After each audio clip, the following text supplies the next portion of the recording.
থমকে গেছে চারপাশ। স্বাভাবিক বাতাসের প্রবাহ তো দূর, কোনো বাহ্যিক কারণ ছাড়াই আপন মনে দুলে চলেছে কুয়ার পানি। আর এই অদ্ভুত দৃশ্য দেখে রীতিমতো চাঞ্চল্য ছড়িয়ে পড়েছে সাধারণ মানুষের মধ্যে। ঠিক কী কারণে ঘটছে এমন অলৌকিক কাণ্ড, এর সুনির্দিষ্ট কোনো বৈজ্ঞানিক ব্যাখ্যা এখনো পাওয়া যায়নি। রহস্যের জট খুলতে এখন মুখিয়ে রয়েছে দেশের বিভিন্ন গবেষণা সংস্থা।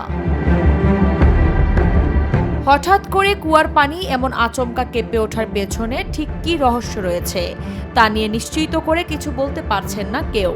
তবে স্থানীয় সচেতন মহলের একাংশের ধারণা, মরবি একটি প্রোন এলাকা হওয়ায় মাটির নিচের কোনো বড়সড় টেকটনিক নড়াচড়া বা ভূগর্ভস্থ পরিবর্তনের সঙ্গেই এর গভীর যোগ থাকতে পারে।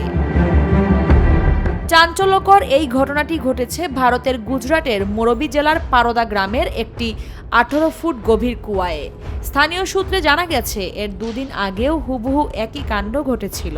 মাঝখানে কিছু সময়ের জন্য জলের নড়াচড়া থামলেও বৃহস্পতিবার দুপুর থেকে ফের অদ্ভুতভাবে দুলতে শুরু করে কুয়ার জল।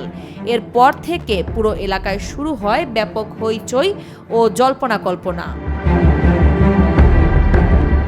এদিকে এই রহস্যময় ঘটনা নিয়ে এখনো কোনো আনুষ্ঠানিক বিবৃতি দেয়নি স্থানীয় প্রশাসন।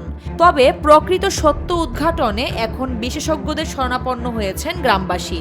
কুয়াটিকে ঘিরে কৌতূহলের পাশাপাশি তৈরি হয়েছে চাপা আতঙ্ক।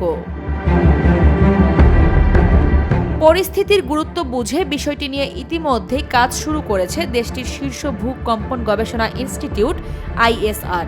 বিশেষজ্ঞদের জোরালো দাবি, খুব দ্রুতই অত্যাধুনিক প্রযুক্তির সাহায্যে পানির এই অদ্ভুত আচরণের পেছনের আসল বৈজ্ঞানিক কারণ খুঁজে বের করা হবে। আরিফা পুষ্প, নিরপেক্ষ। নিরপেক্ষ, সত্য প্রকাশে আপোষহীন।